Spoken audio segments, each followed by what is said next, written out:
আসসালামু আলাইকুম। আজকে আমরা বিসিএস প্রিলিমিনারির জন্য ইংলিশ গ্রামারের উপরে একটা শর্ট সাজেশন এনেছি। সাজেশন না, আসলে এটা যে কেউ দেখলেই বুঝতে পারবে।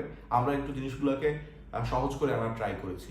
তো এখানে আমরা দুইটা ভাগে ভাগ করেছি। প্রথম ভাগটা হচ্ছে সেই পার্টটা যেখানে অল্প পড়াশোনা করে একটা ভালো মার্ক ক্যারি করা পসিবল। অর্থাৎ এই কোশ্চেনগুলো, এই টপিকগুলো থেকে কোশ্চেন প্রায়ই আসে এবং প্রতি বিসিএস এর অন্যান্য চাকরির পরীক্ষাতেও আসে, কিন্তু এইগুলোতে কম প্রিপারেশনের প্রয়োজন হয়। তার মধ্যে প্রথমে হচ্ছে ক্লজ।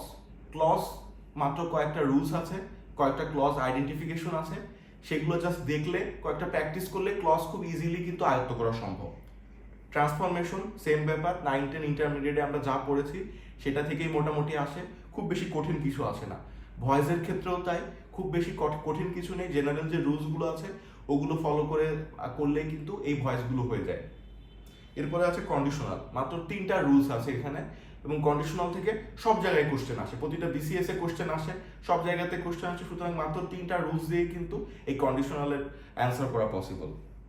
এরপরে আছে পার্টিসিপল আর জেরান্ড, মাত্র 2টা সংজ্ঞা।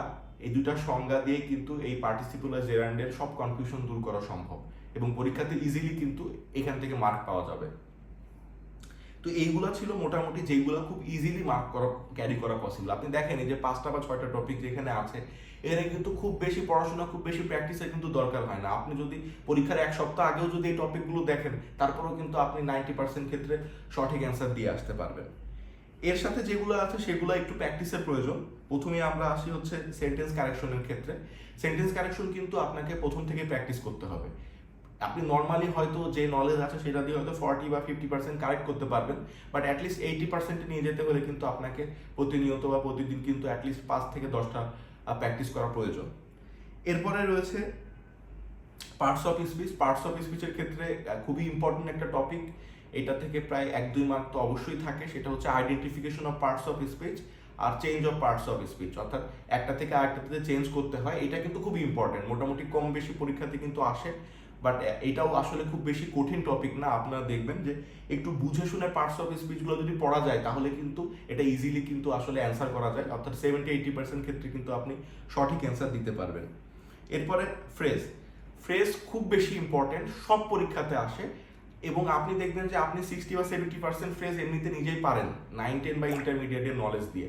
আচ্ছা, বাকি 30% যে ফ্রেজ রয়েছে সেটার জন্য আপনাকে একটু ডিপ পড়াশোনা করতে হবে। সেটা কেমন? সেটা হচ্ছে আপনি যখনই কোনো নতুন বই দেখবেন আপনাকে সেখান থেকে ফ্রেজগুলো পড়ে ফেলতে হবে, বা কোনো ঐতিহাসিক টার্মের সাথে কোনো ফ্রেজগুলো কানেক্টেড আছে কিনা, বিভিন্ন ওয়ারের সাথে, বিভিন্ন হিস্টোরির সাথে কিন্তু বিভিন্ন ফ্রেজ কানেক্টেড থাকে, এগুলো কিন্তু বেশ ইম্পর্টেন্ট হয়। এরপরে আছে ওয়ান ওয়ার্ড সাবস্টিটিউশন। এইটা বাংলাদেশ ব্যাংক বলেন, বিসিএস বলেন, মোটামুটি ব্যাংকের পরীক্ষাগুলোতে, আইবি এর পরীক্ষাগুলোতে খুবই কমন একটা টপিক। এটার জন্য কিন্তু আপনাদের হয়তো 200 থেকে 300 ওয়ান ওয়ার্ড সাবস্টিটিউশন যদি আপনি পড়েন তাহলে কিন্তু আপনি 60-70% ক্ষেত্রে পরীক্ষাতে কিন্তু কমন পাবেন। Article important. আর্টিকেল আপনি হচ্ছে যে ওইটাও কিন্তু ইজি টপিকের মধ্যেই পড়ে বলা যায়। মাঝে মধ্যে কিছু কিছু আর্টিকেল ছাড়া ম্যাক্সিমাম আর্টিকেলই কিন্তু কিছু রুল বেসড, তো সেগুলো দেখলেই কিন্তু হচ্ছে।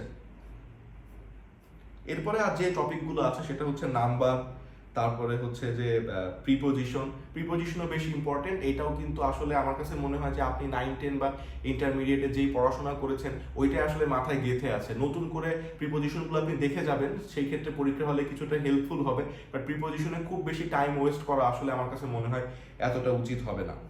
তো লাস্টের টপিকটা হচ্ছে ভোকাবুলারি। ভোকাবুলারি খুব ইম্পর্টেন্ট একটা টপিক, সব জায়গাতে আসে, সবসময় আসে, কিন্তু এই টপিকের কোনো শেষ নেই। এখানে কোনো ইম্পর্টেন্ট নেই, কোনো শেষ নেই, কোনো কিছু নেই। আপনি যদি আইবি এর কোশ্চেনগুলো দেখবেন যে ওখানে প্রতিবারই নতুন নতুন ভকেব আসছে। তাই বলে কি আমরা ভকেব ছেড়ে দিব? না। আমরা যেটা করতে পারি সেটা হচ্ছে যে আমাদের প্রতিদিন 5টা করে আমরা ভকেব পড়বো। সেটা হচ্ছে যে আমার সিনোনিম অ্যান্টোনিম সহ পড়বো। তাহলে কিন্তু আমরা প্রতিদিন কিছু না কিছু ভকেব পড়তে থাকলে এবং রিভাইজ দিতে থাকলে কিন্তু ভকেবটার একটা প্রিপারেশন হবে। তবে এই ক্ষেত্রে আমার কাছে মনে হয় নেমেনিক স্টাইলে যদি আপনি পড়াশোনা করেন তাহলে ভালো হবে।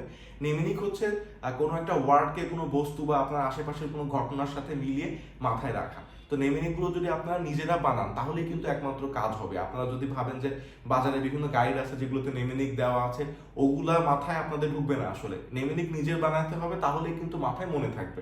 তো মোটামুটি এইগুলাই হচ্ছে যে আজকে সাজেশন ছিল। কোনো কিছু যদি মিস হয়ে যায় পরবর্তীতে জানিয়ে দেওয়া হবে। সবাইকে ধন্যবাদ। আসসালামু আলাইকুম।